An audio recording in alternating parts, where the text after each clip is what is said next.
നമസ്കാരം. ടാരോനാഥത്തിലേക്ക് എല്ലാവർക്കും സ്വാഗതം. നമ്മളെല്ലാവരും സ്നേഹം ആഗ്രഹിക്കുന്നവരാ. പുതിയ സ്നേഹബന്ധം നമ്മളിലേക്ക് വരണമെന്നും നിലവിലുള്ള ബന്ധങ്ങൾ കൂടുതൽ ദൃഢമാവണമെന്നും നമ്മളൊക്കെ ആഗ്രഹിക്കാറുണ്ട്. എന്നാൽ പുതിയൊരു സ്നേഹബന്ധം നിങ്ങളിലേക്ക് വരുന്നുണ്ട്. ആ വ്യക്തി ആരാണെന്നും ആളെ നിങ്ങൾ എങ്ങനെ പരിചയപ്പെടുമെന്നും എന്തായിരിക്കും നിങ്ങളുടെ ബ്ലെസ്സിങ്സ് എന്നും അറിയാൻ വേണ്ടിയിട്ടുള്ള ഒരു റീഡിംഗ് ആണ്. ഈ റീഡിങ്ങിന് വേണ്ടി നമുക്ക് 3 കാർഡുകൾ എടുക്കാം. ആദ്യത്തെ കാർഡ് ഈ വരാൻ പോകുന്ന വ്യക്തിയുടെ പേഴ്സണാലിറ്റി എന്തായിരിക്കും, ആ വ്യക്തി ആരാണ് എന്നറിയാനുള്ളതാണ്. രണ്ടാമത്തെ കാർഡ് നിങ്ങൾ ഏത് സമയത്താണ് അല്ലെങ്കിൽ നിങ്ങളുടെ ലൈഫിൽ ഏത് ഘട്ടത്തിലാണ് ഈ വ്യക്തിയെ മീറ്റ് ചെയ്യുക എന്നുള്ളതാണ്. മൂന്നാമത്തെ കാർഡ് എന്ത് അനുഗ്രഹമാണ് ഈ വ്യക്തി നിങ്ങളുടെ ലൈഫിലേക്ക് കൊണ്ടുവരാൻ പോകുന്നത് എന്നുള്ളതാണ്. ഓക്കെ, ആദ്യത്തെ കാർഡ് ആ വ്യക്തി കിങ് ഓഫ് കപ്സ് എനർജി ആയിട്ടാണ്.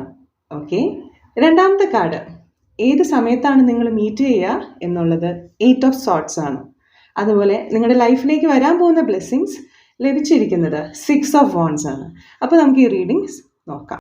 ഈ വ്യക്തി നമ്മളെ വളരെയധികം മനസ്സിലാക്കാനും നമുക്ക് കരുതൽ തരാനും വളരെ സമാധാനപ്രിയനുമായ ഒരാളായിരിക്കും. ആഴത്തിൽ സ്നേഹിക്കാനും അത് കൊടുക്കുവാനും സ്വീകരിക്കാനും കഴിയുന്ന ഒരു ഹൃദയം ഈ വ്യക്തിക്കുണ്ടാകും.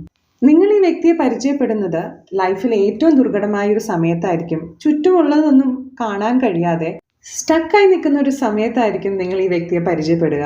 നിങ്ങളുടെ ലൈഫിലേക്ക് സ്വാതന്ത്ര്യബോധവും ഒരു സ്ഥിരതയൊക്കെ ഈ വ്യക്തി കൊണ്ടുവരുന്നുണ്ട്. നിങ്ങളുടെ ഒരു ചെറിയ വിജയം പോലും സ്വന്തം വിജയമായി കണ്ട് ആഘോഷിക്കുകയും നിങ്ങളെ ഉയർത്തിക്കാട്ടുകയും ചെയ്യും ഈ വ്യക്തി. ഒരു സോൾമേറ്റ് എനർജി ഈ ബന്ധത്തിൽ എനിക്ക് ഫീൽ ചെയ്യുന്നുണ്ട്.